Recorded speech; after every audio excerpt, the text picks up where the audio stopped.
ونستعينه ونستغفره ونعوذ بالله من شرور أنفسنا وسيئات أعمالنا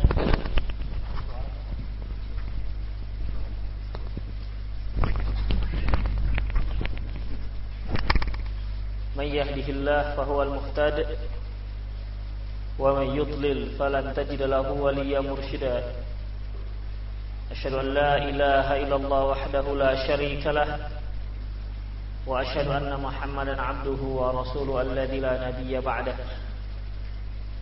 وقال الله سبحانه وتعالى يا أيها الذين آمنوا اتقوا الله حق تقاته ولا تموتن إلا وأنتم مسلمون يا أيها الذين آمنوا اتقوا الله وقولوا قولا سديدا يصلح لكم أعمالكم ويغفر لكم ذنوبكم ومن يطع الله ورسوله فقد فاز فوزا عظيما يا أيها الناس اتقوا ربكم الذي خلقكم من نفس واحدة وخلق منها زوجها وبث منهما رجالا كثيرا ونساء واتقوا الله الذي تساءلون به والأرحام إن الله كان عليكم رقيبا أما بعد إن أصدق الحديث كتاب الله وخير الهدي هدي محمد صلى الله عليه وسلم وشر الأمور محدثاتها وكل محدثة بدعة وكل بدعة ضلالة وكل ضلالة في النار باب ما يكره من الصلاة على المنافق معلوم النفاق bab dibencinya salat terhadap orang-orang munafik, terhadap seorang munafik yang sudah dikenal dengan kemunafikannya. Qala ta'ala, Allah Subhanahu wa ta'ala firman, "Wa la tusalli 'ala ahadin minhum mata abada wa la taqum 'ala qabrihi." Janganlah kamu Muhammad salat terhadap salah seorang mereka yang mati selamanya. Janganlah kamu mensolati mereka selamanya. Dan juga jangan kamu berdiri di kuburan mereka. Innahum kafaru billahi wa rasulihi wa matu wa hum fasiqun. Sungguhnya mereka telah kafir kepada Allah dan Rasulnya dan mereka mati dalam keadaan fasik. At-Taubah ayat 84. An Umar radhiyallahu anhu qala, dari Umar radhiyallahu anhu dia berkata, lamma mata Abdullah bin Ubay bin Salul du'iya lahu Rasulullah sallallahu alaihi wasallam yusalli alaihi. Ketika Abdullah bin Ubay bin Salul mati, meninggal, Rasulullah sallallahu alaihi wasallam diundang untuk menyolatkannya. Falamma qama Rasulullah sallallahu alaihi wasallam wa thabata ilaihi faqultu ya Rasulullah atusalli ala ibnu Ubay. Ketika beliau berdiri di tempatnya dan akan menyolatkannya, aku berkata, ya Rasulullah, apakah anda apakah anda mensolatkan ibnu Ubay? Karena Umar bin Khattab paham sekali bahwasanya Abdullah bin Ubay bin Salul adalah seorang munafik. Dan banyak di antara para sahabat yang mengetahui tentang kemunafikan Abdullah bin Ubay bin Salul. Oleh karena itu ketika Rasulullah mau menyolatkan Abdullah bin Ubay bin Salul, Umar bin Khattab bertanya. Bertanya di sini pertanyaan protes. Ya Rasulullah, Anda menyolatinya? Wa qad qala yawman kada wa kada wa kada wa kada. Sesungguhnya dia telah berkata begini dan begitu, begini dan begitu. Artinya Umar bin Khattab menceritakan apa yang diucapkan oleh Abdullah bin Ubay bin Salul tentang kemunafikannya, tentang pengejekannya terhadap syariat, tentang pengolok-olokannya terhadap Islam. Rasulullah, Anda salat menyolati mayatnya Abdullah bin Ubay sementara dia pernah mengatakan begini dan begitu. Ada alai kaulah. Umar bin Khattab mengulang ucapan ini. Fatabassama Rasulullah sallallahu alaihi wasallam wa qala, Nabi sallallahu alaihi wasallam tersenyum mendengar pernyataan Umar bin Khattab dan bersabda, "Akhir anni ya Umar." Mundurlah wahai Umar. Falamma aktsartu alaihi, ketika aku terus mendesak beliau. Beliau bersabda, "Inni khuyyirtu fakhtartu." Sesungguhnya aku diberikan pilihan antara menyolatkannya dan tidak. Dan aku telah memilih. Artinya aku pilih untuk menyolatkannya. "Lau a'lamu anni zid ala sab'ina yughfar lahu la zidtu 'alaiha." Seandainya aku tahu bahwasanya dengan meminta ampun kepada Allah lebih daripada 70 kali itu dapat mengampunkan dosanya Abdullah bin Ubay, niscaya akan aku lakukan. Karena dalam Al-Quran disebutkan, kamu minta ampun untuk mereka. Minta ampunlah. Walaupun kamu meminta ampun kepada mereka untuk mereka sebanyak 70 kali, maka mereka tidak akan diampuni oleh Allah. Istaghfir lahum aw lam tastaghfir lahum, minta ampun ataupun tidak minta ampun untuk mereka, maka mereka tidak akan diampuni walaupun kamu minta ampun untuk mereka itu sebanyak 70 kali. Kata Rasulullah, seandainya aku tahu lebih daripada 70 kali itu, apabila meminta ampun untuk mereka, untuk orang munafik ini lebih daripada 70 kali itu dapat mengampuni dosanya, niscaya akan aku lakukan. Demikianlah Rasulullah SAW tabahnya ya. Intinya para ikhwatiddin, Rasulullah itu ketika mereka berdakwah kepada kaumnya, kepada umat manusia, itu bukan dengan rasa benci sebenarnya. Beliau itu berdakwah dengan rasa cinta, bukan kebencian, bukan rasa dengki dan dendam. Walaupun beliau dan para sahabat-sahabat beliau mengalami siksaan dan intimidasi serta teror orang-orang musyrik waktu itu di awal-awal Islam. Ketika Islam jaya, Rasulullah SAW tidak menggunakan hal itu untuk balik menteror orang-orang kufar pada saat itu. Tidak demikian para ikhwatiddin. Coba bayangkan bagaimana sikap Rasulullah di mana ketika Abdullah bin Ubay bin Salul memfitnah beliau, meremehkan dan melecehkan syariat Islam, namun sikap beliau seperti ini.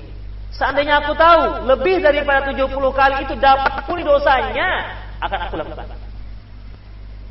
Itulah Rasulullah SAW. Makanya untuk menapaki jejak dakwah beliau, ya 100% itu sangat sulit. Jangan 100%, 50% saja. Dikarenakan apa? Kesabaran beliau, ketabahan beliau, ketegaran beliau dalam berdakwah.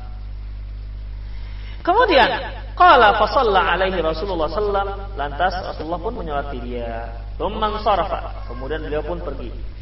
Falam yamkus illa yasiran hatta nazalat ayatan minal bara'a min bara'ati.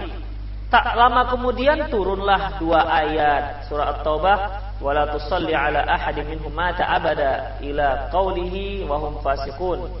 Maka tak lama kemudian turunlah ayat yang dibacakan tadi. Janganlah kamu Muhammad menyolati mereka jika salah seorang mereka ada yang mati selamanya.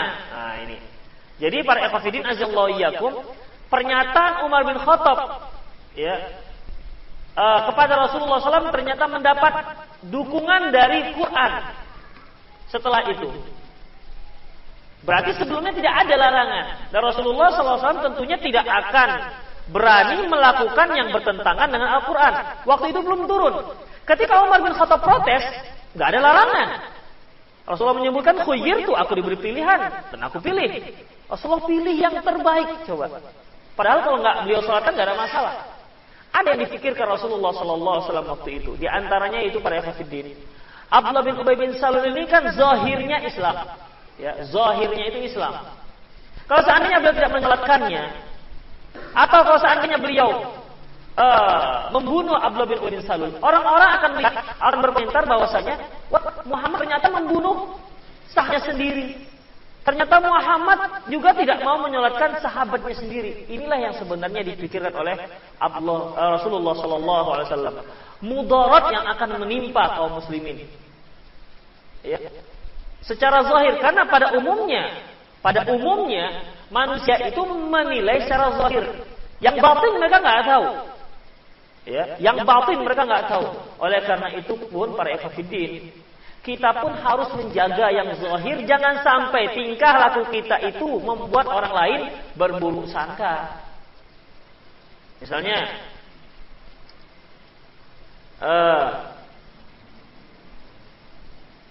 si A misalnya dikenal seorang yang multazim, tiba-tiba terlihat di muka pintu bioskop misalnya, ya, di muka pintu bioskop diri-diri, atau terlihat baru keluar dari kolam renang Gaperta misalnya, wajahnya terlihat baru mandi begitu, ya, baru mandi. Ini sepertinya orang ini baru berenang kan, bergabungan para ikhwit-ikhwit yang ada di sana. Zahirnya kan bagaimana? Zahirnya orang ini sepertinya baru dari bioskop. Zahirnya orang ini baru berenang di tempat pemandian umum seperti itu yang dilarang oleh Rasulullah sallallahu alaihi wasallam. Itu zahirnya. Walaupun bisa saja dia ke sana entah lagi minta utang atau lagi mencari orang di sana memang dia biasa jualan dan seterusnya. Namun para hafidin azallahu iyyakum, perkara-perkara seperti ini bisa mengundang orang lain berburuk sangka. Makanya kita dilarang untuk berburu sangka, namun kita juga dilarang untuk dilarang untuk melakukan perkara-perkara yang akhirnya orang lain berburu sangka kepada diri kita. Rasulullah sallallahu alaihi wasallam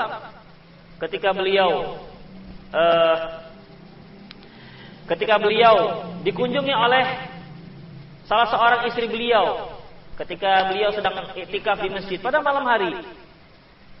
Waktu itu melintas dua orang sahabat melihat Rasulullah bersama seorang wanita. Lantas mereka pun pergi bergegas. Apa kata Rasulullah? Ala rislikuma, tenang kalian. Coba sebentar. Apa kata Rasulullah? Ini adalah istriku. Apa kata sahabat ini? Allahu Akbar. Berarti apa yang dia sangka tidak benar. Apa kata Rasulullah? Rasulullah melihat gelagat seperti itu. Apa kata Rasulullah? Inna syaitan yajri majrad dam. Setan itu mengalir dalam aliran darah. Artinya manusia itu mudah untuk berburuk sangka. Rasulullah menyebutkan dalam sebuah hadis sahih bahwasanya ada 3 perkara yang manusia tidak bisa terlepas dari hal itu. Pertama, dzan, buruk sangka. Kemudian hasad, dengki, iri. Yang ketiga, at-tatayyur, menganggap sial satu permasalahan. Ini tidak terlepas. Tidak ada yang terlepas dari 3 hal ini. Oleh karena itu kan Rasulullah fa idza dzananta fala tabghi. Apabila kamu berburuk sangka, ada prasangka-prasangka, fa idza dzananta fala tuhaqqiq. Apabila kamu berburuk sangka, kamu jangan meneliti kebenaran tersebut. Seperti kelihatannya dia di bioskop, sepertinya dia baru berenang. Padahal anak ini tamatan pesantren begitu. Satu pesantren misalnya ada 2 orang, 3 orang baru keluar dari situ. Iya apa enggak? Jangan tanya-tanya datang ke sana. Iya Pak, tadi datang ada 3 orang anak di sini. Itu orang pesantren ada Pak. Ciri dia begini. Tak usah. Tidak usah. Ya. Kemudian apabila kamu iri, fala tabghi. Fa idza hasadta fala tabghi. Kalau kamu iri, dengki, jangan lanjutkan. Jangan ada tindak lanjutnya. Karena manusia itu sebagaimana dikatakan Ibnu Qayyim, tidak suka kalau ada orang lain yang lebih hebat dari dia. Enggak suka. Yang selevel ya. Tapi kalau yang satu tukang beca, yang satu SBY, enggak akan ada tukang beca iri dengan SBY. Tapi kalau tukang beca biasanya iri sama tukang beca. Sama tukang bangunan iri sama tukang bangunan, pedagang sama dan seterusnya. Itu dia para ikhwatiddin azallahu iyyakum. Kemudian wa idza tayyarta famdi, apabila ada prasangka ataupun keyakinan ataupun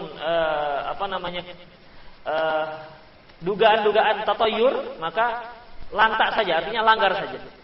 Misalnya kalau ada yang mengatakan kalau ada anak bungsu, laki-laki nikah dengan anak bungsu perempuan, dua-dua bungsu, kalau orang bilang maka salah satu dari keluarganya pasti dia mati.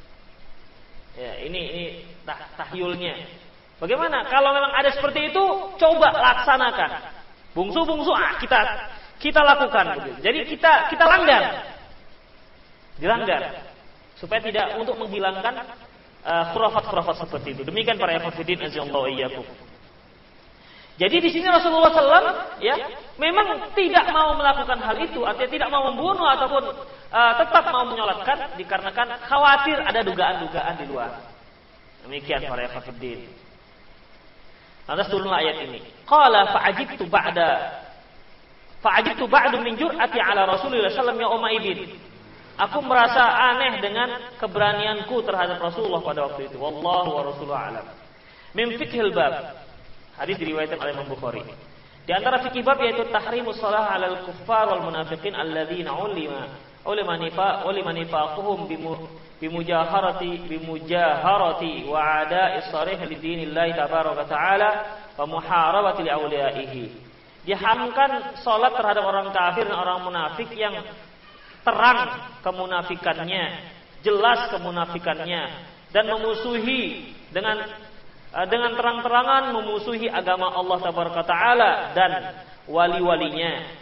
Au tabayyana kufruhum bima yadhhar ala alsinatihim minal kalimati fiha ghamzun fi ba'd ahkami syar'iyyah, atau ketahuan kekafirannya melalui ucapan-ucapan yang dia lontarkan mengolok-olok hukum syariat, wastihjanihi, dan melecehkannya.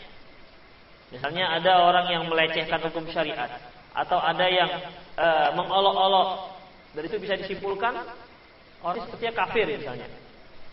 Waqad asyara Allah tabaraka taala ila haqiqati fi qawlihi, dan Allah Subhanahu wa taala telah mengisyaratkan tentang hakikat ucapannya. Am hasibal ladzina fi qulubihim maradun alla yukhrijallahu adghanahum. Apakah orang-orang yang dalam hatinya ada penyakit Allah tidak akan keluarkan rahasianya? Ini merupakan para ikhwatiddin janji Allah Subhanahu wa taala terhadap orang-orang yang berpura-pura masuk Islam. Pada suatu saat nanti akan ketahuan. Pada suatu saat akan ketahuan bahwa ini adalah orang kafir. Walau nasya' la'ainakahum fala 'araftahum bisimahum wa ta'rifannahum fi hanil qaul. Kalau kami kehendaki kami bisa memperlihatkan kepada kamu tanda-tandanya dan kalian dapat mengetahui mereka dari ucapan-ucapannya. Wallahu ya'lamu a'malakum, dan Allah lebih mengetahui atas apa yang kamu lakukan. Yang kedua, wa tahrimul istighfarul musyrikin. Diharamkan beristighfar terhadap orang musyrikin, artinya berdoa minta ampun atas dosa-dosa mereka. Walau kanu ulil qurba, walaupun kerabat kita. Termasuk misalnya kalau ayah kita, jangan pula dikatakan oh ayah saya almarhum misalnya. Ya, ayah saya yang masih Buddha, masih Hindu misalnya, masih Nasrani 2 tahun yang lalu meninggal, rahimahullah. Tidak dibolehkan. Ya, tidak dibolehkan. Liqauli ta'ala, berdasarkan firman Allah Subhanahu wa ta'ala, ma kana lin nabiyyi wal ladzina amanu ayastaghfirul musyrikin walau kanu ulil qurba min ba'di ma tabayyana lahum annahum ashabul jahim. Tidak layak bagi nabi dan orang-orang yang beriman meminta ampun untuk orang-orang musyrikin walaupun mereka adalah kerabat terdekat. Setelah jelas bagi mereka bahwasanya kerabat-kerabat tersebut adalah penghuni neraka jahim, penghuni neraka jahanam. Wa ma kana istighfaru Ibrahim li abihi illa am mau'idati wa'ada iyyah. Tidaklah istighfarnya Ibrahim untuk ayahnya kecuali dikarenakan janji yang pernah dia janjikan. Ya, ini janjinya Nabi Ibrahim itu terdapat pada surat Maryam. Ketika ayahnya mengancam Nabi Ibrahim, la illam tantahi la arjumannaka wahjurni maliya. Ya Ibrahim, kamu jangan lanjutkan dakwahmu. Karena Nabi Ibrahim sudahlah membuat kaumnya malu dikarenakan membantai ataupun menghancurkan berhala-berhala. Sementara berhala itu buatan ayahnya sendiri. Nama ayahnya Ibrahim siapa? Azar, Uzza itu berhalanya orang Quraisy. Azar, ya, itu buatan ayahnya. Ayahnya seorang pematung ulung, pembuat tuhan-tuhan yang disembah. Allahu a'lam bishawab, bisa saja ayahnya ini berang dikarenakan kamu tak yang menyuruh untuk tidak menyembah berhala. Dia mikir mungkin ya, ini kalau orang nggak menyembah berhala lagi, hilanglah mata pencaharian kita, kan begitu. Siapa lagi yang mau beli berhala? Kalau nggak ada yang mau beli berhala, mau cari profesi lain nggak ada. Makanya diancam Nabi Ibrahim, la illam tantahi ya Ibrahim, kamu hentikan dakwahmu, la illam tantahi la arjumannaka, atau aku rajam kamu. Rajam kamu itu artinya dipukul sampai mati. Wahjurni malia, atau engkau pergi, tinggalkan negeri ini, tinggalkan kampung ini. Nah, disitulah Nabi Ibrahim memberikan janjinya kepada ayahnya. Ya, memberikan janji kepada ayahnya, qala sa'astaghfiru laka rabbi. Kata Nabi Ibrahim, qala salamun alaika sa'astaghfiru laka rabbi. Salam atasmu wahai ayahku, aku akan minta ampun, akan minta beristighfar kepada Tuhanku untukmu. Fa illam tanta astaghfiru laka rabbi innahu kana bi hafiya. Disinilah janji Nabi Ibrahim. Disinilah janji Nabi Ibrahim. Jadi kata di sini disebut Allah, tidaklah istighfar Nabi Ibrahim untuk ayahnya itu dikarenakan janji yang pernah dia janjikan. Janji yang pernah dia janjikan. Jadi para ikhwatiddin, janji-janji yang kita janjikan kepada orang kafir pun harus ditepati, ditunaikan, nggak bisa enggak. Ya. Harus tepati, wajib ditunaikan. Tidak boleh tidak, jangan ada yang mengatakan orang kafir untuk apa ditepati janji dengan dia. Tokohin saja dia. Khianati aja nggak dibolehkan. Kita diharamkan berkhianat bahkan terhadap orang-orang kafir. Diharamkan berdusta bahkan terhadap orang kafir. Demikian juga mengenai perjanjian. Di sini Nabi Ibrahim dia mau menepati janji, tapi ternyata perjanjian dia dengan ayahnya atas sesuatu yang tidak dibolehkan. Makanya Nabi Ibrahim tidak jadi melaksanakan janjinya tersebut. Kemudian falamma tabayyana lahu annahu aduwwullahi tabarra'a min, ketika dia mengetahui bahwasanya ayahnya itu merupakan musuh Allah, dia pun berlepas diri darinya. Inna Ibrahim la'awwahun halim. At-Taubah ayat 113 114. Berkata Imam Nawawi dalam kitab Majmu', amma sholatu 'alal kafir wa du'alahu bil maghfirah fahramun bin nasil Qur'an wal ijma'. Adapun salat terhadap orang kafir dan mendoakan orang kafir semoga diampuni dosanya, maka hukumnya haram berdasarkan nas Quran dan ijma' para ulama. Ya, ijma' para ulama. Misalnya antum lagi upacara kemudian diminta, mari kita mengirim cipta semoga dosa-dosa fulan. Antum lihat dulu dosa-dosa pahlawan kita. Antum pahlawan yang mana? Jangan-jangan ada yang Kristen di situ. Ya. Ini tidak dibolehkan. Demikian para ikhwatiddin, apalagi hening cipta itu apa namanya? Itu mengingat para arwah kan, arwah para pahlawan, jasa-jasa mereka. Ini sebenarnya para ikhwatiddin hening cipta ini, ya hening cipta seperti ini sebenarnya tidak ada dalam Islam. Nabi yang mengheningkan cipta. Hening cipta. Apa artinya? Apalagi diiringi dengan musik gereja kan? Itu musik gereja. Kalau antum dengar gereja itu hampir sama intonasinya. Dengar. Dulu kan sempat hafal kan, Gus? Demikian para ikhwatiddin. Ya. Kemudian para hafidin azallahu iyyakum,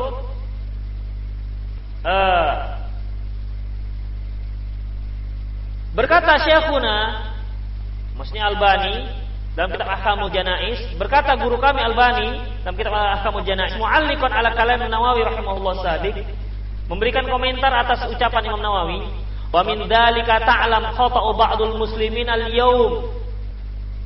Dari sini engkau akan ketahui salahnya perbuatan sebagian kaum muslimin hari ini, minat tarahum mataradi ala ba'dul kuffar. Mereka mengucapkan rahmat, merahmati ataupun mendoakan rahmat terhadap sebagian orang kafir. Wa yukthir dzalika fi ba'd ashabil jara'id wal majallat. Apalagi hal itu banyak tercantum dalam koran-koran dan majalah-majalah. Memang para ikhwatiddin, terutama kalau dia sudah menjadi pemimpin masyarakat. Terutama sudah menjadi pemimpin masyarakat. Misalnya dia menjadi seorang wali kota misalnya. Yang namanya wali kota yang dia pimpin kan tidak hanya kaum muslimin. Dipimpinnya Muslim, Hindu, Kristen, Nasrani dan seterusnya. Ketika salah seorang tokoh terkenal mereka meninggal dan berpengaruh, misalnya kota Medan, berpengaruh di kota Medan, apa biasa ucapan wali kota? Ikut berbela sungkawa. Itu nggak dibolehkan. Atas kematian almarhum, pakai almarhum lagi. Almarhum ujungnya Sinaga misalnya.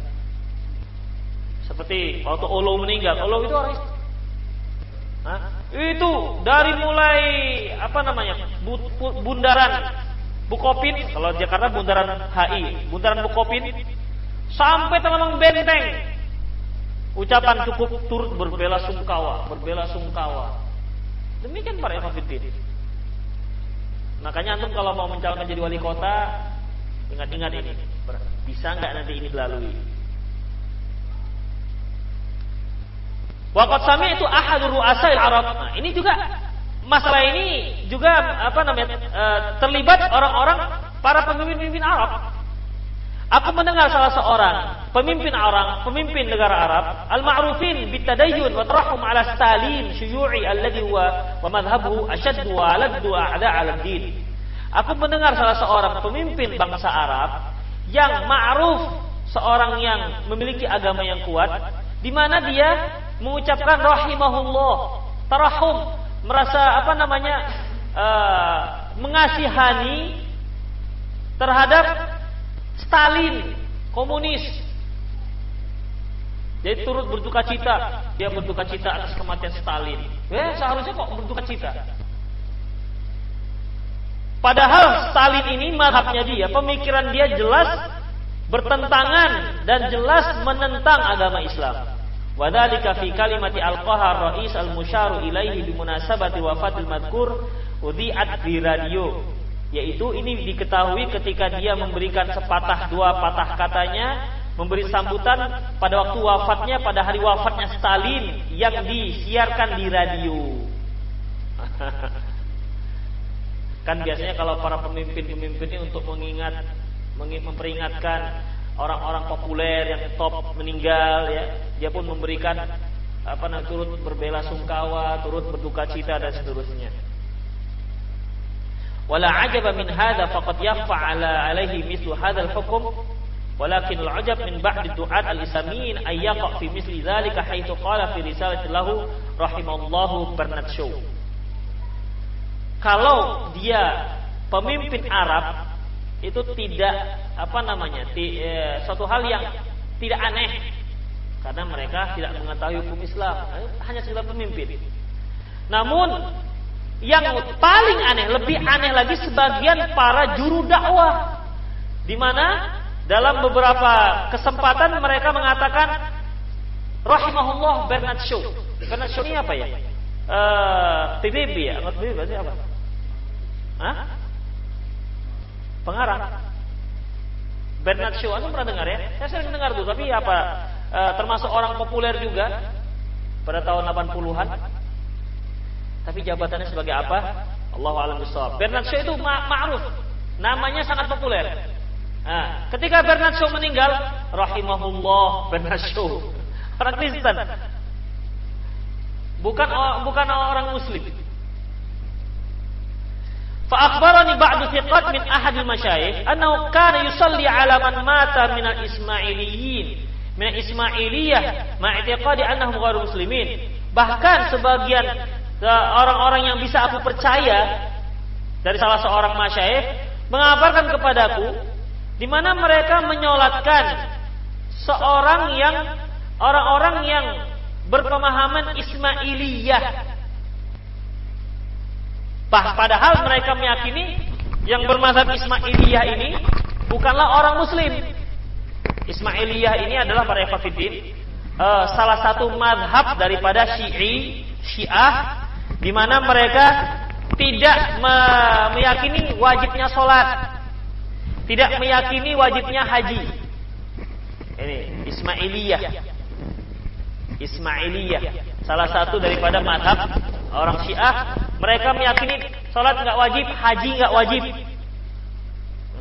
Wa ya'budul bashar, bahkan mereka menyembah manusia.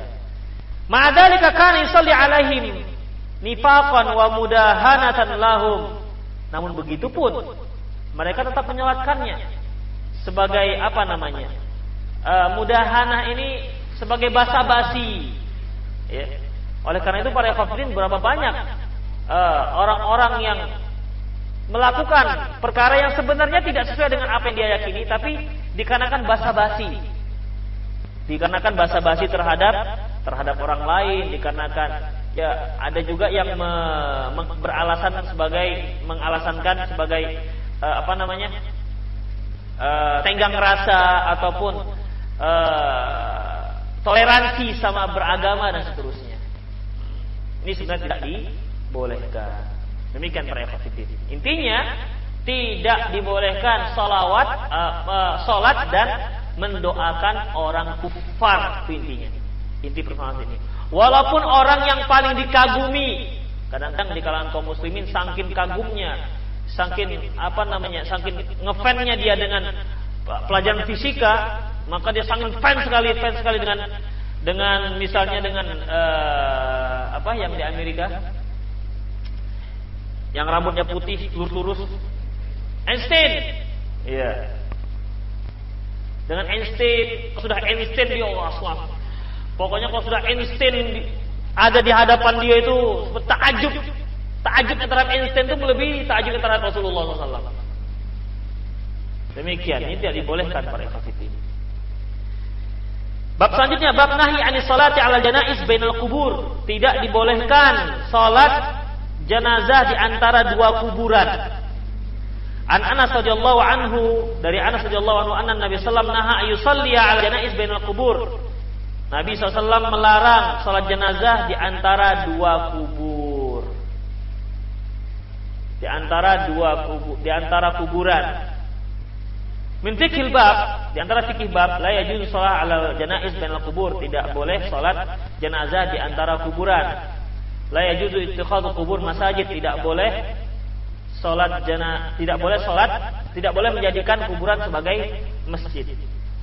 Lantas bagaimana dengan Rasulullah yang menyolatkan cleaning service-nya Masjid Nabawi seorang wanita yang meninggal, di mana Rasulullah bertanya kepada sahabat, "Mana wanita ini?" Kata para sahabat, "Sudah meninggal ya Rasulullah." Rasulullah bertanya, "Kenapa kalian tidak kasih tahu kepadaku, memberitahukan kepadaku?"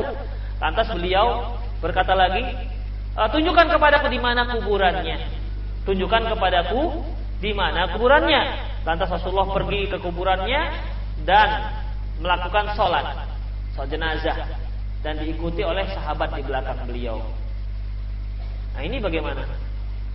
Itu dilakukan di kuburan. Para hafidin azallahu iyyakum, ini disebutkan tidak boleh sholat di antara kuburan. Di situ tidak disebutkan bahwasanya Rasulullah menyolatkan di antara kuburan. Nah, demikian.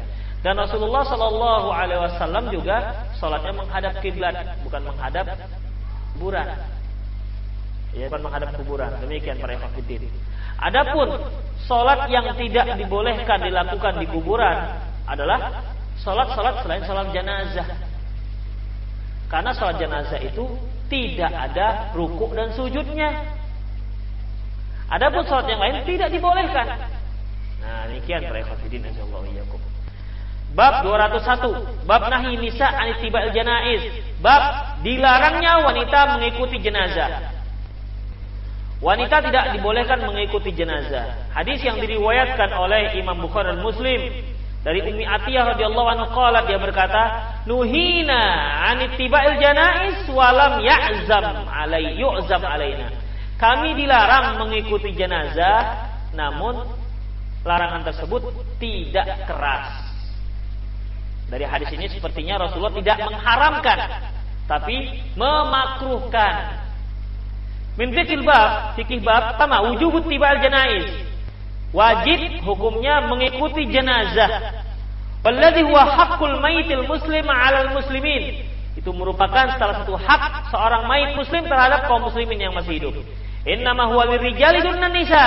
Dan itu ya, kewajiban tersebut hanya untuk kaum laki-laki, wanita tidak.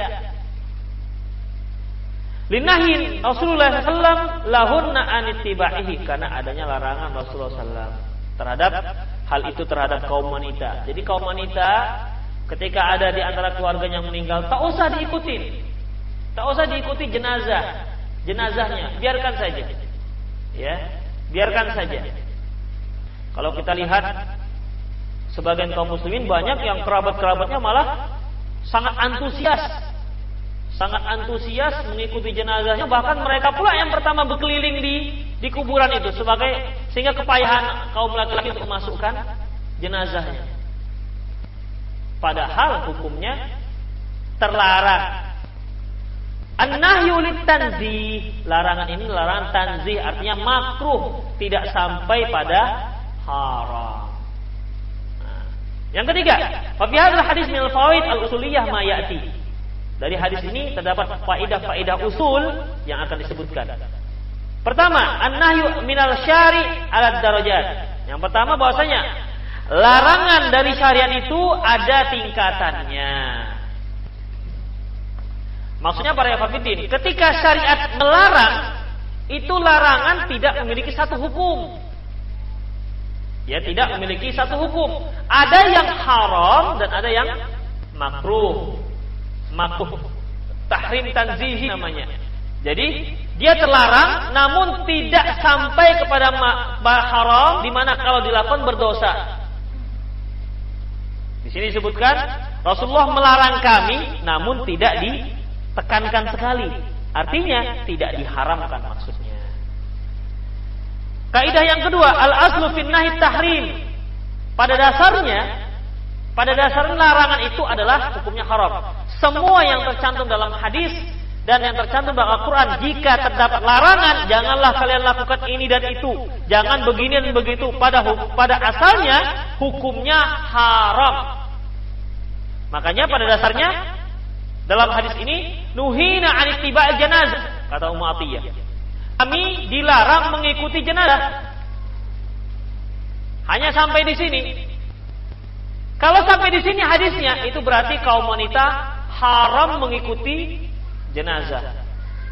Namun dikarenakan hukumnya bukan haram, maka Ummi Atiyah memberikan keterangan tambahan, walam yu'zam alaina, namun tidak terlalu ditekankan. Artinya tidak sampai yang haram.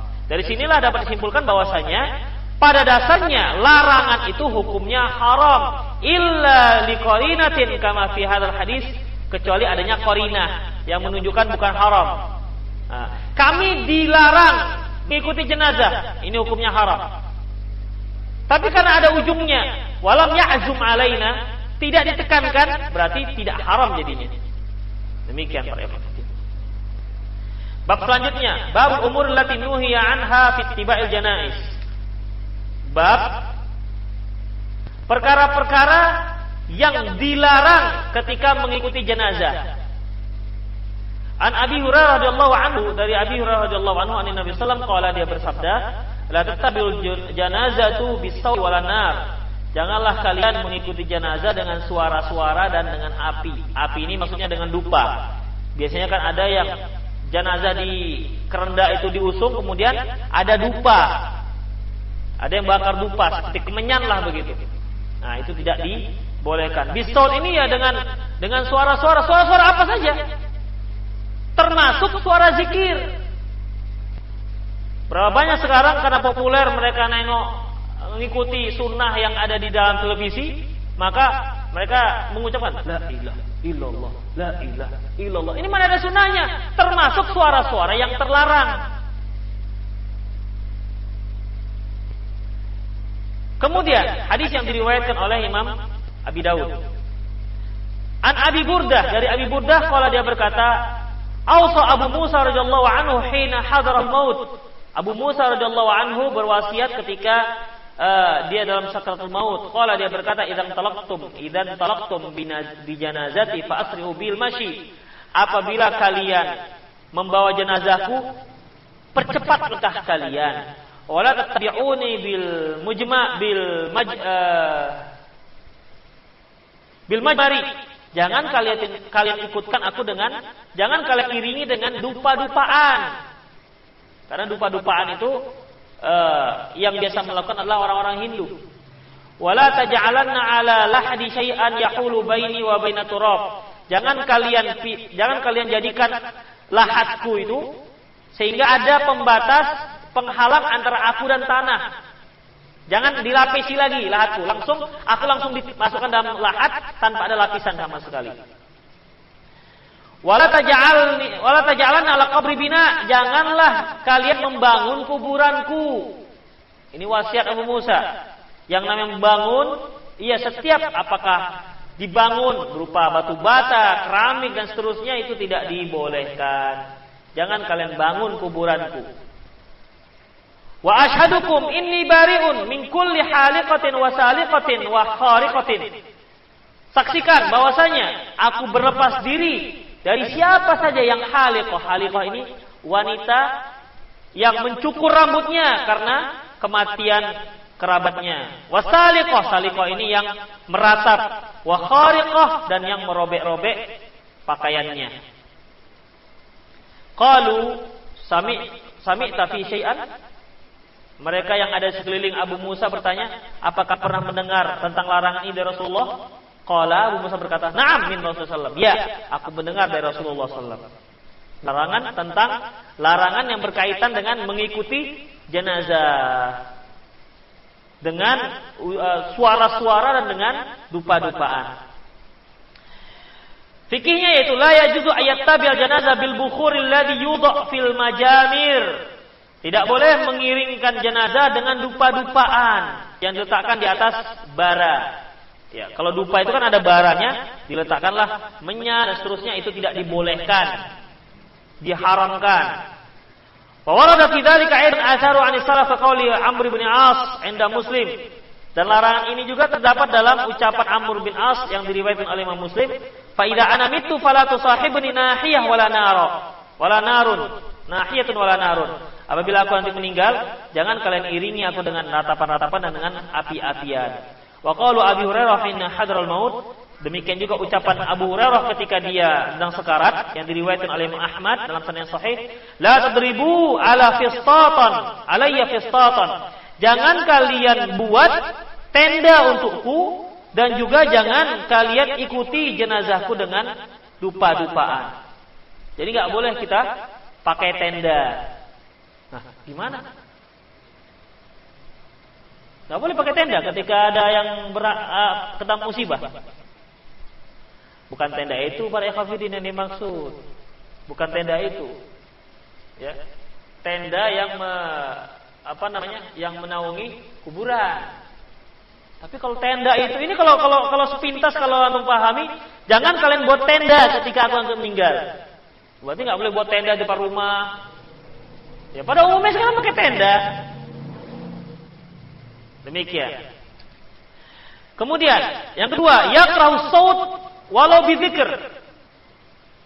Dibenci mengangkat suara walaupun suara zikir.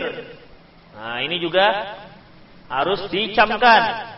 Karena Rasulullah mengatakan Rasulullah menyebutkan bahwasanya tidak dibolehkan mengangkat suara ketika mengiringi jenazah.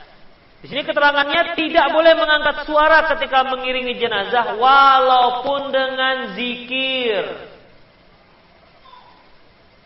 Apa ada dalilnya? Ya, liqauli Qais bin Ubad, berdasarkan ucapan Qais bin Ubad yang diriwayatkan oleh Imam Baihaqi, kana ashabun Nabi sallallahu alaihi wasallam yakrahuna al-sawt inda janaiz. Bahwasanya sahabat Nabi sallallahu alaihi wasallam membenci mengangkat suara, bersuara ketika mengiringi jenazah. Demikian para ikhwan. Kita nggak tahu juga ketika sedang populernya ucapan la ilaha illallah ketika mengiringi jenazah sampai jenazah itu dimasukkan ke dalam kuburan, nggak tahu dari mana asal usulnya ini. ya, tidak tahu dari mana asal usulnya. Zikir-zikir penggiring seperti ini. Padahal termasuk dalam keumuman tidak dibolehkannya mengangkat suara. Ada juga yang mengangkat suara ketika dia baru keluar dari masjid dengan mengucapkan Al-Fatihah 3 kali, ya kan? Al-Fatihah 1 langkah, Al-Fatihah itu dibaca Al-Fatihah serentak. Al-Fatihah, Bismillahirrahmanirrahim, Alhamdulillahirabbil alamin, Arrahmanirrahim, Maliki yaumiddin, amin. 1 langkah lagi, Al-Fatihah. Para khafidin, ini juga tidak ada sunnahnya. Dari mana asal usulnya ini? Fatihah 3 kali pakai 1 langkah ketika baru keluar dari rumah ataupun dari masjid untuk mengantarnya ke kuburan. Ada lagi yang menyuruh ke bawah keranda. Semua keluarganya disuruh sebelum ini dia diberangkatkan, dan ketika itu sedang digendong oleh para penggiring, kerabat-kerabatnya diminta untuk menyuruh ke bawah keranda 3 kali. Sekali, 2 kali, seperti orang main yeye itu. Sekali, 2 kali, 3 kali. Anaknya, istrinya. Antum tahu maksudnya itu apa? Supaya nggak didatangi. Iya benar. Saya pernah tanya, ini ngapain ini? Ini supaya nggak didatangi. Padahal yang meninggal itu yang paling dia cintai. Ketika sudah meninggal nggak pengen juga didatangi. Demikian para ikhwatiddin. Itu kan berarti masih ada keyakinan bahwasanya orang meninggal itu masih mendatangi rumah ahli musibah. Sebenarnya para ikhwatiddin, keyakinan ini ada pada orang-orang Hindu. Mereka itu meyakini ketika seorang itu meninggal, ya, maka selama 3 hari itu arwahnya itu masih berkeliling-keliling di rumahnya, melihat keluarganya. Makanya takziahnya kan 3 hari. Maka takziah 3 hari itu Hindu. Kemudian nanti dia pergi. Hari ke-7 datang lagi. Iya, hari ke-7 datang lagi. Nanti datang lagi ke hari ke-40. Dia semakin lama semakin jarang dia. Pada hari ke-100 itu potong kambing. Dan hari ke-1000 itu potong lembu biasanya. Nah, itulah perpisahan antara arwah dengan keluarganya. Ini yang ada tercantum, keyakinan ini ada dalam agama Hindu. Ya. Terdapat dalam agama Hindu, tidak ada dalam Islam. Rasulullah mana pernah bertakziah membataskan 3 hari. Bahkan pernah beliau bertakziah kepada keluarga Ja'far yang meninggal Ja'farnya. Setelah 3 hari Rasulullah bertakziah. Sunnah takziah itu adalah azza ya'uzu, menguatkan orang yang sedang lemah. Orang yang sedang tertimpa musibah itu kan lemah jiwanya. Maka kita bertakziah kepada menguatkannya. Kalau dia selama sebulan masih sedih, sebulan ditakziahi, kapan jumpa? Akhi, sabarlah akhi. Kalau yang sudah pergi itu enggak akan kembali. Kalaupun dia kembali, pasti kamu lari. Kasih tahu seperti itu. Jadi tak usah disedih-sedihkan sekali. Ya, demikian para ikhwatiddin. Kalau dia seandainya meninggal istrinya, senyum-senyum saja dia, senang-senang saja, enggak perlu takziah. Karena mungkin dia punya master plan. Punya master plan.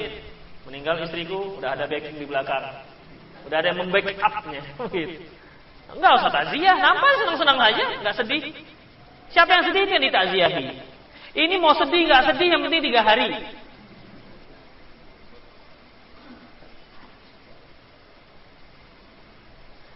Kemudian para ikhwatiddin azallahu yakum, kita lanjutkan. Berkata Imam Nawawi, wa'am anna as-shawab al-mukhtar ma kana alaihi salaf radhiyallahu anhum as-sukutu fi hali siyar ma'al janazah. Coba Imam Nawawi ini adalah Syafi'i kecil kata orang. Imam Syafi'i yang kecil. Artinya setelah Imam Syafi'i di antara para ulama-ulama yang mazhab Syafi'i, maka setelah Imam Syafi'i adalah Imam Nawawi yang paling paham dengan mazhab Imam Asy-Syafi'i. Makanya dikatakan Syafi'i kecil. Bukan badannya kecil maksudnya. Maksudnya dia sudah mengimbangi Imam Syafi'i, ilmu Imam Syafi'i. Ketahuilah bahwasanya yang benar berdasarkan pemahaman para salaf, para sahabat terdahulu, yaitu as-sukut hal siyar ma'al janazah, yaitu diam ketika mengikuti jenazah. Tidak usah banyak cerita, apalagi tertawa-tertawa, hihihi, huhu di belakang jenazah. Itu tidak dibolehkan. Fala yarfa' sautu bi qira'ah, tidak boleh mengangkat suara dengan bacaan. Tuh, Imam Nawawi mengatakan. Wala zikir, tidak juga zikir. Wala ghairu dzalik, juga tidak selain daripada itu. Imam Nawawi mengatakan mereka begitu. Jadi seharusnya kalau yang bermazhab Syafi'i dia harus pahamkan ini. Dia harus perhatikan ini. Wal hikmatu fihi dhahir, hikmahnya jelas sekali, wa ya annahu askana li khatirihi wa ajma' li fikri fi wa yata'allaqu bil janazah wa huwa al matlub fi hadzal hal. Hikmahnya yaitu supaya dia lebih tenang dan dia bisa berpikir tafakur tentang hal-hal yang berkaitan dengan jenazah. Berpikir beginilah kalau kita sudah meninggal, diusung orang, dibawa kita ke kuburan, ditinggalkan sendiri, tidak ada seorang pun yang mau menemani, padahal yang mengiringi orang-orang yang paling dia cintai, tak ada satu pun yang setia menemaninya. Kalau sudah masuk kuburan, tidak ada. Kalaupun dia merang-rang, istrinya merang, mangoy dan seterusnya, itu paling tahan 1 jam terus pulang dia kan. Mana ada dia bertahan di situ setengah hari sampai malam, apalagi sampai malam. Malam ya Allah. Apalagi ada suara kesek. Hilanglah keratapannya. Jadi para ikhwatiddin, ya pulang. Beginilah kita ketika kita sudah meninggal. Tak ada seorang pun yang mau mengiringi kita. Tak ada. Nah, itulah yang seharusnya dipikirkan. Fahada wal haq la yaghtaranna bi kasati man yukhalifuhu. Inilah yang benar dan janganlah sampai tertipu walaupun banyak orang yang menyelisihinya. Sunnah ini banyak menyelisihinya para ikhwatiddin. Iya, sebagaimana yang sering saya singgung bahwasanya kaum muslimin itu senang dengan yang meriah. Walaupun enggak sunnah. Meskipun dolalah, ya, yang penting meriah. Ini kan para ikhwatiddin. Kan rame itu. La ilaha illallah. La ilaha. Kan seolah-olah seperti parade gitu. Wa amma ma yaf'aluhu al-juhal min al-qira'ati 'ala al-janazah bi Dimashq wa ghairiha min al-qira'ati bit-tamthit wal ikhraj al-kalam an mawdi'i fa haram bi ijma' ulama. Adapun apa yang dilakukan oleh orang jahil dengan membaca bacaan-bacaan terhadap jenazah di daerah Damaskus dan lain-lainnya, yaitu dengan membaca dan dipanjang-panjangkan, ya, sampai keluar dari kaidah tajwid. Ini adalah hukumnya haram dengan kesepakatan para ulama. Waqad awdahtu qabahu wa ghalta tahrimihi fisqa man tamakkana min inkari falam yunkir fi kitab adul qiraah wa Allah musta'an. Dan aku telah jelaskan kesalahan serta keharaman dan kefasikan orang yang mau bisa mengingkari tapi diam saja. Ini kujelaskan dalam kitab Adabul Qiraah, wallahu musta'an. Yang ketiga, wal haq bidzalika bal huwa ashad minhu hurmat tashyi' al-janazah bil azfi 'ala al-alat al-musiqiyah wa ma yusammunahu lahna ruju' al-akhir. Dan lebih parah lagi keharamannya mengiringi jenazah dengan musik-musik atau yang mereka sebut dengan lagu terakhir. Lagu rujuk itu kembalian yang terakhir. Nah, demikian para ikhwatiddin. Ya. Kan banyak yang seperti ini, terutama Iya. Jadi mengiringi dengan musik. Kalau orang Chinese udah biasalah mereka ya ada itu pakai piring yang dua piring itu dipaskan. Demikian. Dan kaum muslimin ternyata ada juga yang seperti ini. Jadi mengiringi jenazah itu dengan musik. Ya tentu musiknya bukan musik hip hop, bukan itulah. Bukan musik pop, dangdut, enggak itu. Ya musik-musik pengiring jenazah lah. Ya seperti dengan itu kan dengan suara musik-musik sendu. Itu dia. Menunjukkan bagaimana rasa duka cita. Terkadang para hafidin kaum muslimin merasakan seperti ini, dia merasa lebih lebih khusyuk ketika dia mengiringi jenazah dengan musik-musik seperti ini. Sebagaimana sekarang berapa banyak para duat ya di media-media massa ketika dia memberikan ceramahnya diiringi dengan musik. Padahal pangkal awal-awalnya ini yang melakukan adalah para pendeta. Sekarang ya, ustadz pun mulai diiringi musik ketika dia memberikan ceramahnya. Kita nggak tahu lagi, sudahlah penampilannya ustadz ini pakai dasi, kemudian diiringan musik, tinggal isinya itu saja yang beda. Kalau dilihat sekilas begini, sap begitu, udah nggak tahu ini pendeta apa ustadz. Demikian para ikhwatiddin. Kaum muslim itu suka latah. Kira-kira sor dia dibuatnya. Jadi agamanya main sor-soran jadi. Sepertinya lebih mantap kalau pakai musik. Dia pun buat. Sepertinya lebih paten kalau pakai begitu. Jadi banyak hal merusak agama jadinya. Li'annahu bid'atun wa fi tashabbuh bil kufar, karena hal ini adalah bid'ah dan menyerupai orang kafir, wa taqlidu lahum bal huwa fi isyraku billahi wa inkaru yaumil ba'tsi wan nusyur. Bahkan ini merupakan taklid mengikuti mereka ya, mengikuti orang kafir, bahkan ada kesyirikan dan keingkaran terhadap hari berbangkit. Demikianlah para hafidin azallahu yakum, di mana bab terakhir ini menunjukkan ya beberapa perkara yang tidak dibolehkan ketika mengiringi jenazah. Di antaranya tidak mengiringi jenazah dengan dupa-dupaan ya.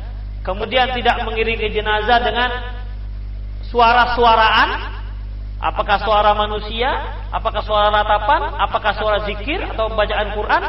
Apalagi yang lebih parah kalau diiringi dengan suara, termasuk juga suara azan ya. Diselingi dengan suara musik dan seterusnya. Demikian ikhwatiddin.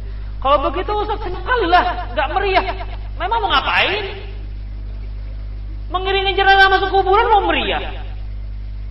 Ya senyap lah memang kita memikirkan ini jenazah begini-begini. Itulah dia, supaya kita taubat dengan apa yang telah kita lakukan. Begini kita nanti kalau kita meninggal. Itu tujuannya, bukan meriah-meriahan. Demikian para ikhwatiddin azallahu iyyakum. Insyaallah pada Kamis akan Selasa Senin yang akan datang akan kita bahas bab taqlid tahrim iktaru min ziarah kubur nisa. Bab kerasnya pengharaman terhadap kaum wanita yang banyak menziarahi kuburan. Mana di sini larangan terhadap wanita yang menziarahi kuburan. Insyaallah akan kita bahas rinciannya pada Senin yang akan datang. Aku lu qouli hadza wa astaghfirullah li wa lakum wa lisal muslimin innahu wal ghafurur rahim. Silakan, ada pertanyaan? Ini kenapa kok? Apa dia? Baterainya? Oh. Silakan, ada pertanyaan? Ya, silakan.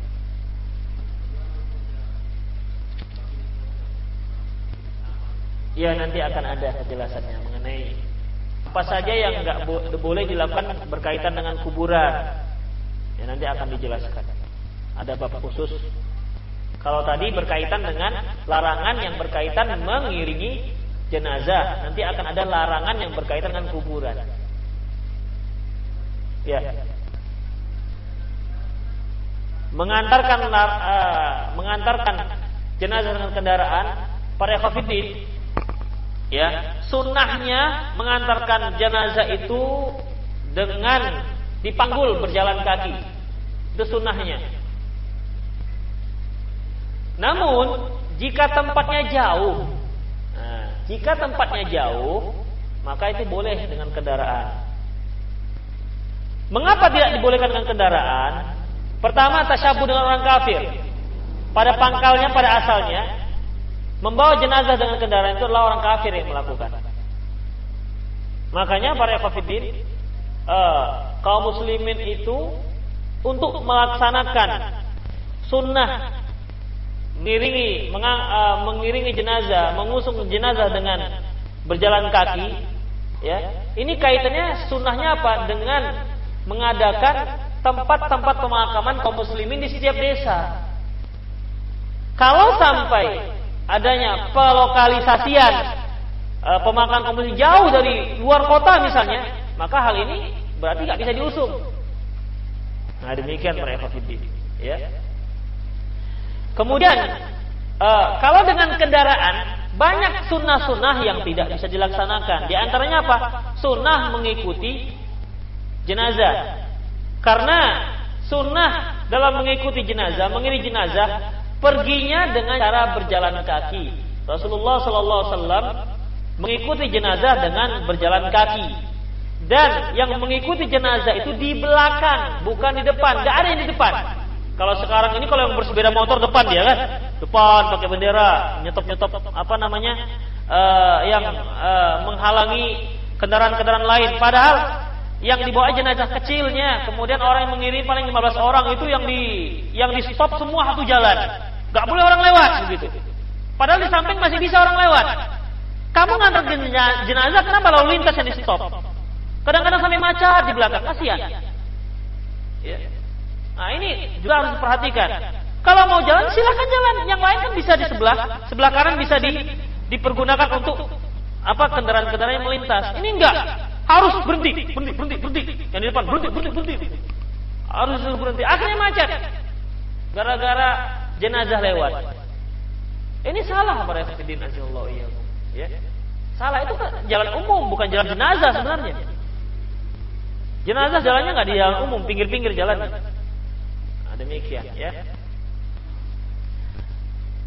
Kemudian sunnahnya mengikuti jenazah itu ya di belakang kendaraan. Yang mau berkendaraan malas dia jalan kaki tetap di belakang. Tidak ada yang di depan. Itu dia. Tidak ada yang di depan. Adapun pulangnya itu boleh berkendaraan. Rasulullah SAW pernah ditawarkan pergi dengan berkendaraan, beliau tidak mau. Apa kata Rasulullah? Saya lihat malaikat pun berjalan. Malaikat berjalan, masa saya berkendaraan? Nah, ketika pada pulangnya beliau barulah berkendaraan. Demikian ya Fafidin ya. Jadi kalau seandainya pakai jenazah, dikit-dikit pakai kendaraan, pakai ambulan, kita jalan kaki gimana ngikutinya? Begitu sampai udah pulang orang. Nah itu dia para Fafidin ya. Maka Syekh Albani rahimahullah juga ketika beliau meninggal sebelum wafat beliau memberi wasiat. Maka kalau aku wafat nanti jangan usung jenazahku dengan menggunakan kendaraan. Mungkin antum pernah lihat bagaimana jenazahnya Syekh Bin Baz. Syekh Bin Baz waktu beliau meninggal. Itu kan diusung. Padahal itu ketua MUI-nya di Arab Saudi. Lebih disegani dibandingkan Raja Fahd. Tengok bagaimana mereka diusung. Itu diusung dengan dipanggul. Ribuan manusia mengelilinginya. Itulah para ikhwatiddin. Raja Fahd, ya lihat bagaimana kuburannya. Raja, tapi cuma batu-batuan. Sekarang keplor saja udah nggak karu-karuan kuburannya. Kecuali kalau memang pekuburannya itu jauh. Misalnya 5 km ya kan pengper juga itu. Ada mengusung jenazah. Jenazah itu berat loh Pak Hafidin. Akan lebih ringan kalau antum menggendong orang hidup dibandingkan orang yang meninggal. Demikian. Maka sekali-sekali cobalah usung jenazah, jangan tengok-tengok dari jauh. Kalau pas sudah ngusung jenazah dari jauh-jauh dia. Alasannya saya kan rendah Pak. Carilah tim yang rendah juga. Bolehkah kambing atau satu lembu betina jadikan hewan kurban? Para hafidin, ya, tidak ada ketentuan diwajibkan harus kambing ataupun lembu yang jantan. Tidak ada. Boleh yang betina. Namun akan lebih baik jantan. Mengapa demikian? Biasanya jantan itu lebih mahal, lebih banyak dagingnya. Ya, yang jantan itu lebih mahal dan lebih banyak dagingnya dibandingkan betina. Kalau betina itu dia kadang-kadang gemuk tapi banyak lemaknya. Pada umumnya itu, baik yang betina maupun yang wanita kalau sudah gemuk banyak lemaknya. Kalau laki-laki dan jantan itu biasa lebih banyak dagingnya. Tapi alhamdulillah bukan untuk pedaging gitu ya. Jadi tidak ada larangan. Tidak ada larangan. Tapi kalau untuk di akikah tidak boleh lembu, harus kambing. Ustadz, kapan waktu yang boleh menguburkan jenazah dan waktu yang tidak boleh, dan bagaimana juga kalau hujan dan banjir? Iya. Kalau banjir, dia aja nggak selamat, gimana jenazahnya? Jangan banjir.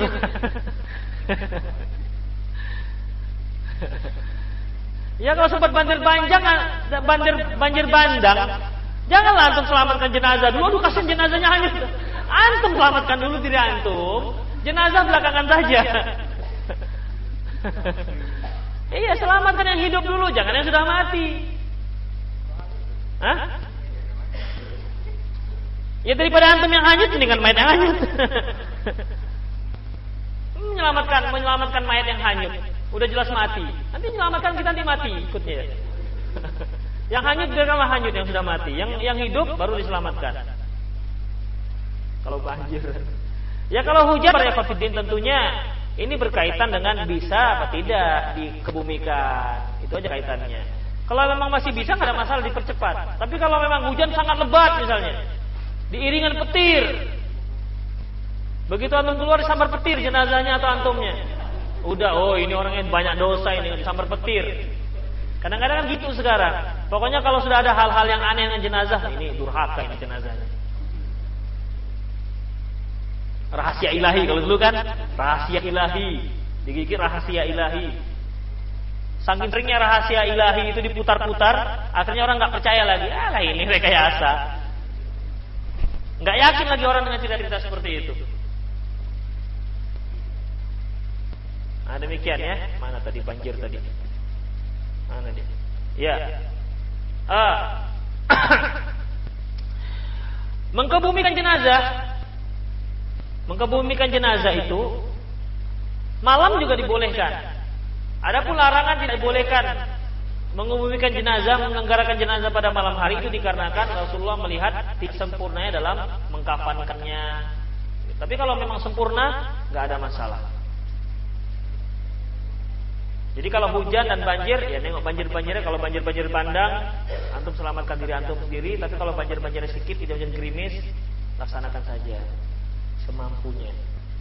Kalau seandainya makamnya, lubangnya itu banjir, ya biasanya yang tukang gali dia punya apa namanya, punya genset itu, punya mesin ya, pompa air untuk mengeringkannya. Demikian.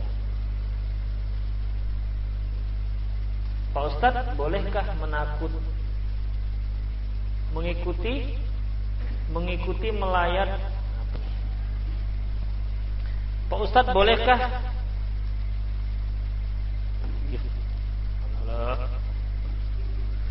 Pak Ustadz, bolehkah mengikuti melayat? Apa mengikuti melayat ini?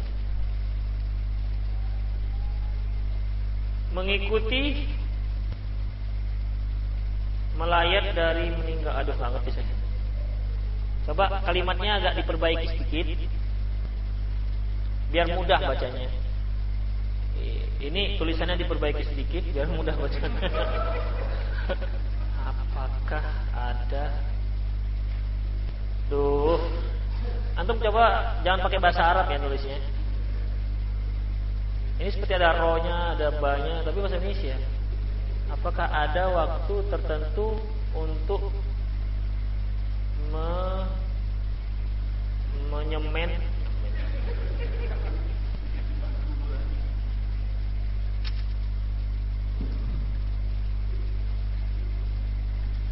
Ini biasanya kalau tulisan-tulisan yang agak kurang bisa dibaca itu biasanya pendidikannya sudah tinggi biasanya itu.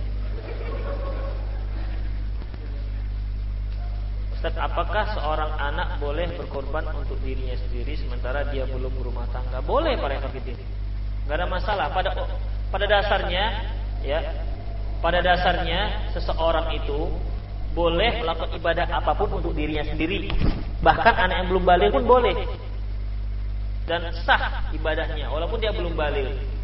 Seperti haji misalnya, ya. Dia orang tuanya membawa dia naik haji, melaksanakan haji, sah hajinya. Jadi tidak ada hubungan dengan berumah tangga dan tidaknya. Itu yang belum baligh, apalagi yang sudah baligh.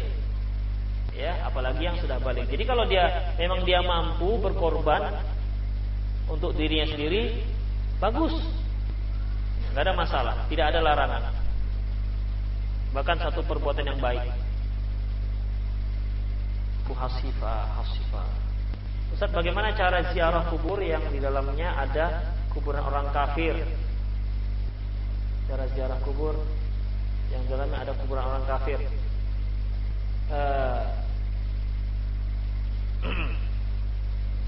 Berarti kuburannya campur-campur gitu ini. Iya, campur-campur. Oh, kuburan massal gitu ya, macam kemarin di Sonamedi ya, Mas? Di Mentawai itu kan ada Gultom bisa sampai ke sana. Bisa sampai ke Padang. Banyak Kristen juga. Itu kan dicampur-campur di sana kan, karena saking banyaknya. Itu bagaimana? Para hafidin, kalau memang kuburan tersebut bercampur, ya, bercampur yang pada dasarnya dalam Islam nggak dibolehkan. Hukum asalnya tidak boleh pemakaman kaum muslimin bercampur dengan pemakaman orang kafir, harus dipisah. Tapi kalau ternyata memang pada dasarnya memang sudah dicampur-campur, bagaimana? Ya, kita doanya seperti biasa saja. Namun niat kita untuk kaum muslimin. Ya, tujuannya untuk kaum muslimin, bukan enggak termasuk yang kafirnya. Seperti kuburan massal misalnya, ya kita tujukan hanya untuk kaum muslimin. Seorang muslim apakah dibolehkan mengiringi jenazah orang kafir? Enggak. Untuk apa mengiringi jenazah mereka? Apa tujuannya? Bolehkah menjual stiker-stiker Islami ke orang lain yang desainnya diambil dari internet tapi tidak jelas apakah diberi izin atau dikomersilkan? Para hafidin, kalau antum mengambil desain itu kalau antum ambil di tempat-tempat umum, itu tandanya sudah diizinkan. Kalau seandainya nggak diizinkan, tentu dia akan buat website sendiri, kemudian membukanya harus pakai izin, harus pakai password dan lain-lainnya. Demikian. Misalnya antum punya uang, antum letak di bakul, taruh di pinggir jalan. Itu tandanya boleh orang ngambil. Udah jelas, jalan-jalan umum.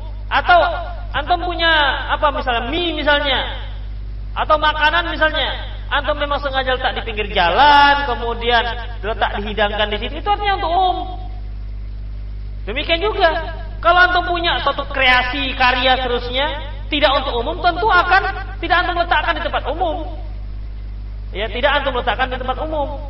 Makanya yang dikatakan mencuri itu para ikhwatiddin, kalau orang yang masuk ke tempat yang memang dia tidak izin. Tapi kalau uang antum taruh di depan pintu, di depan pagar antum, letak, saya mau ke dalam sebentar, dompet saya letak di pinggir jalan. Diambil orang, pencuri dia. Enggak pencuri, enggak ada hukum untuk orang ini. Kenapa? Ini orang ini ngapain taruh di sini? Ya. Yang dikatakan mencuri itu memang dia letakkan tempat yang memang sudah dia jaga. Nah, demikian para ikhwatiddin. Bagaimana dengan ayam, Pak Ustaz? Ayam itu memang hidupnya kan di luar-luar. Jangan, itu kan umum berarti Ustaz. Enggak umum itu. Makanya para ikhwatiddin, mengenai keumuman dan tidak keumuman itu berkaitan dengan urfi masyarakat setempat. Jangan setiap yang di pinggir jalan berarti boleh diambil. Nanti kambing orang diambil, istri orang diambil. Tentu kan tidak demikian. Sesuatu yang biasa tempat tersembunyi kemudian diletakkan di tempat umum, itu berarti dibolehkan. Demikian juga antum ambil desain. Ya. Ada karya, apakah itu berupa logo dan seterusnya, itu tidak mengapa karena sudah diletakkan di tempat umum. Sudah diletakkan di tempat umum. Kalau nggak boleh, Ya orang itu harus jangan meletakkan di tempat umum. Internet itu tempat umum. Misalnya begini, ada sebuah karya misalnya, karya tulisan buku misalnya, kemudian dia sebarkan di internet, lantas diambil orang, dicetak dan dijual, ya, dan dijual. Itu tidak mengapa. Kenapa? Karena dia telah meletakkan di tempat yang umum.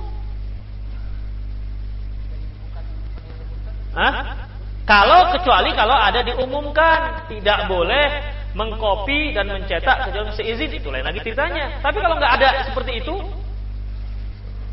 pada dasarnya dibolehkan. Ustadz, saya sudah memelihara janggut, tapi janggut saya sering rontok. Ada yang bilang jika jenggot kita sering rontok, maka masih banyak dosa-dosa kita yang belum diampuni.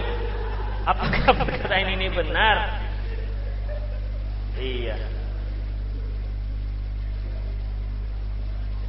Iya, betul. Mengenai rontoknya jenggot itu tidak ada hubungan dengan dosa. Iya. Tidak ada hubungannya dengan dosa. Sunnah jenggot itu dipelihara. Sunnah jenggot dipelihara. Yang ada dipelihara, itu dia ya. Yang ada dipelihara. Yang klimis tak berjenggot tidak diperintahkan untuk memberi obat-obatan supaya jenggotnya keluar. Enggak juga. Saya nggak berjenggot, wah saya pingin sunnah Rasulullah, dibelilah Firdaus misalnya gitu kan, diselemakkan di dagunya, tumbuhlah dia misalnya. Dia ada sunnah seperti ini. Rasulullah menyuruh yang ada, walaupun selembar dua lembar, alhamdulillah. Ya, itu yang dipelihara. Jadi yang ada yang dipelihara, yang nggak ada nggak usah dipelihara. Dan kalaupun rontok tidak ada kaitan dengan dosa. Kalau rontok itu berarti memang jenggot antum itu kurang nutrisi.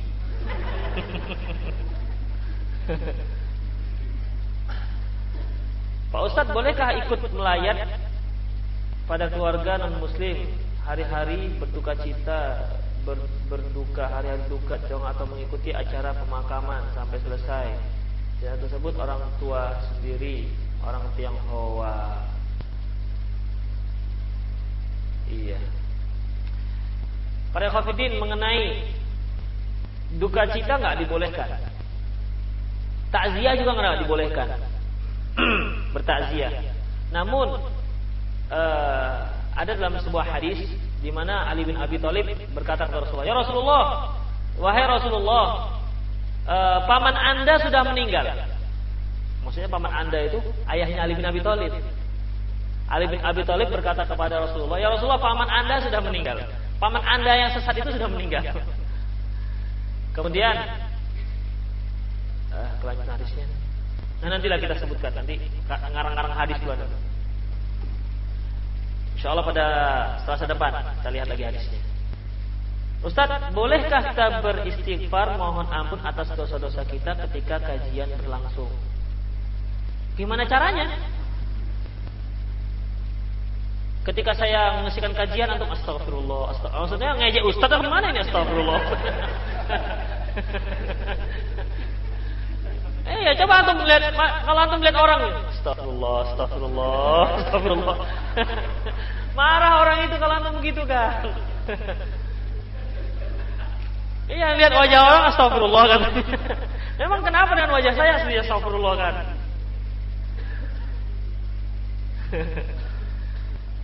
Iya. Untuk jawaban ini pernah terjadi antara Imam Malik dengan murid beliau Wahab bin Munabbih, di mana murid beliau ini ketika Imam Malik memberikan kajiannya, kemudian dia berdiri dan meletakkan tulisannya. Apa kata Imam Malik? "Mau hendak kemana anda wahai Wahab bin Ibnu Munabbih?" "Saya mau sholat sunnah." Kata Imam Malik, "Sesungguhnya apa yang engkau tinggalkan itu lebih baik daripada apa yang akan kau kerjakan." Apa yang engkau tinggalkan lebih baik dari apa yang engkau kerjakan. Jadi akan lebih baik kita memperhatikan apa yang sedang dikaji dan berusaha untuk memahami. Berusaha untuk memahaminya. Sebab para ikhwatiddin, berapa banyak orang-orang yang memperhatikan sekali, perhatikan wajahnya tuh fokus kepada orang yang memberikan kajian. Tapi kadang-kadang pikiran tak kemana kan? Balik lagi, tengok lagi, nanti melayang lagi. Itu nggak campur istighfar, apalagi campur istighfar. Tengok, astagfirullah. Aduh, kasihan sekali. Demikian para ikhwan, fokuslah, itu lebih baik, ya. Kalau mau istighfar tempat lain kan banyak. Masa hanya sekedar setengah 1 jam ataupun 45 menit masih diiringi istighfar. Sedang kita memperhatikan saja, banyak yang lupa, apalagi sambil istighfar. Kecuali memang dia mampu seperti Imam Daruqutni misalnya. Imam Daruqutni itu gurunya sedang memberikan meriwayatkan hadis, dia nulis. Ketika ditanya apa yang diucapkan guru, yang diucapkan gurunya hafal, yang dia tulis juga hafal. Itu Imam Daruqutni. Antum kira-kira Daruqutni apa enggak? Gitu aja dulu. Imam Daruqutni apa enggak? Sudah melotot begitu. Begitu sampai di rumah apa yang dikatakan Ustaz tadi itu? Paling yang diingat yang lucu-lucunya saja, kan banyak itu kalau ada kajian maulid yang diingat lucu-lucunya saja. Lucu kali Pak Ustaz itu. Nah, itu dia para ikhwatiddin. Coba perhatikanlah dengan sepenuh hati, ya. Mana istighfar ada tempatnya. Apakah boleh menunda menguburkan jenazah seorang dikarenakan alasan mereka menunggu saudara yang lain datang? Tidak, karena sunnahnya itu untuk disegerakan yang namanya jenazah. Sunnahnya untuk disegerakan. Adapun untuk menunggu, ya, untuk menunggu itu termasuk perkara penundaan jenazah. Sebagaimana yang pernah kita baca kemarin bahwasanya segerakan jenazah kamu. Kalau dia baik, maka sesuatu yang baik yang kamu sampaikan ke kuburannya. Apabila kamu perlambat, sungguh buruk sekali apa yang sedang kamu pikul. Jadi segerakan. Kalaupun misalnya menunggu saudara, ini kadang-kadang kita itu lebih banyak pakai perasaan. Coba perhatikan, lebih banyak pakai perasaan. Sekarang misalnya menunggu anaknya yang jauh dari Kalimantan. Kemudian setelah jumpa mau ngapain dia? Mau ngapain? Kadang-kadang kita itu begitu sudah orang tua kita mulai sibuk. Wah, seolah-olah kita anak yang paling berbakti. Ketika dia hidup, peduli pun enggak. 2 tahun, 3 tahun enggak pernah nelpon orang tuanya, enggak pernah berkunjung ke orang tuanya, mau sakit mau enggak sakit. Ketika meninggal seolah dialah orang yang paling berbakti. Tunggu saya ya, jangan dikebumikan ya. Begitu lihat nangis, habis nangis selesai, warisan nyambung, warisan. Banyak seperti itu. Banyak saya lihat. Ketika orang tuanya masih hidup, peduli pun tidak dia. Tapi ketika orang sudah meninggal, seolah-olah dia orang yang paling berbakti dengan cara membangun kuburannya dengan cara yang mewah. Ini kan show saja namanya, ya. Show. Berbakti kepada orang tua itu ketika dia masih hidup, bukan ketika dia sudah meninggal. Kalau kita memang sayang terhadap orang tua kita, caranya disegerakan. Bukan dia nunggu kita. Masa dia pula nunggu kita? Kalau kita sayang dia, biarkan dia segerakan. Segerakan dia sampai ke kuburannya. Udahlah, ketika hidup tidak peduli, ketika meninggal kita juga yang menunda. Awas kalian ya, kalau kalian cepat-cepatkan ya, kalau nggak nampak awas kalian. Dia pula yang ngancam. Nah, inilah para ikhwan, egonya itu, ego manusia itu semakin lebih banyak, ya. Egonya, dia nggak peduli dengan jenazah, yang penting harus tunda, jangan sampai dikuburkan. Itulah dia. Dianya sebenarnya yang dipikirkannya, bukan jenazahnya. Apa perhatikan? Kalau wanita dilarang untuk mengiringi jenazah, gimana kalau orang tua kita yang meninggal? Bukan dilarang secara mutlak, tapi dimakruhkan, ya. Mengapa dimakruhkan? Karena kaum wanita ini mereka mentalnya lebih lebih labil ketimbang laki-laki. Nanti dia saking sedihnya mengiringi jenazah suaminya, orang tuanya di jalan, jatuh misalnya, pingsan dia, kan jadi urusan. Kalau sekalian meninggal masukkan sekalian orang tuanya masih mendingan. Ini masuk rumah sakit lagi, banyak hal yang diurus, sampai ke kuburan, lemas dia, kan banyak yang seperti itu kaum wanita. Pada umumnya kan wanita ini kalau sudah nampak berita duka cita yang sangat mendalam, dia shock, pingsan begitu. Misalnya tempatnya digusur, pingsan, kan wanita. Kalau laki-laki kan jarang pingsan-pingsan seperti itu. Nah, makanya kaum wanita itu, ya, Islam itu memperhatikan kaum wanita, itu merupakan rahmat bagi kaum wanita. Jangan sampai dia shock, jangan sampai dia pingsan tengah jalan. Kalau sampai dia wanita namanya pingsan tengah jalan, ya mungkin terbuka auratnya, mungkin macam-macam mungkin akan terjadi. Nah, demikian para ikhwatiddin. Ya, demikianlah. Jadi kalau boleh mengiringi jenazah, namun hukumnya makruh. Hukumnya makruh. Demikianlah aku qouli hadza wa astaghfirullah li wa lakum wa lisal muslimin innahu wal ghafurur rahim. Subhanakallahumma rabbana wa bihamdika asyhadu an la ilaha illa anta astaghfiruka wa atubu ilaik. Assalamualaikum warahmatullahi wabarakatuh.